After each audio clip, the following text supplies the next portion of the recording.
আবারও একটা খেলার ভিডিও নিয়ে চলে এলাম। খেলতে যাচ্ছি, তো হারবো কি জিতবো এখন ঠিক নেই, তবে খেলেই যা হয় হবে।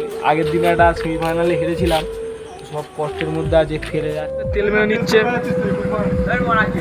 পরিবেশ। আমরা আজ এখন আমাদের পাড়ার রাস্তাতে পরিবেশের ভিতরে রথতলা টু পরিবেশের মধ্যে, চলো আমরা পরিবেশটা টপ পাই, তারপর দেখা হবে। আর কিছুটা দূরে গেলে খেলার জায়গা পড়ে যাবে। তো এইদিকে ছিল সুজন দা, শান্ত, শুভ আর রোহিত দা। তো আমাদের ফার্স্ট রাউন্ডে খেলা জিতে আমরা বসছিলাম, তো আড্ডা মারছিলাম। তারপরে আমাদের জন্য চলে এলো টিফিন, তো আমরা সবাই মিলে তাড়াতাড়ি করে টিফিন খেয়ে নিলাম। আমি একটা মুড়ির প্লাস্টিক নিয়ে ওই দিকে সরে গেছিলাম, সবাই খেয়ে নেবে। তো তারপরে আমাদের চলে এলো সেকেন্ড রাউন্ডের খেলা, সেটাও জিতে গেলাম। তো তারপরে আমাদের সেমি খেলা জেতার পরে সকালবেলা ফাইনাল খেলবো।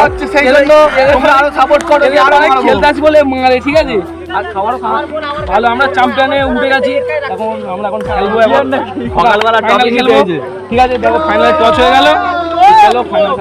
আমরা ফাইনালে হেরে গেলাম, তো হয়েছিলাম আমরা রানার্স। তো তারপরে আমরা সকালবেলা রথতলা থেকে পরোটা খেয়ে আমাদের বাড়ির দিকে চলে গেলাম। চলো গাইস, টাটা, আজকের মতো ব্লগ শেষ।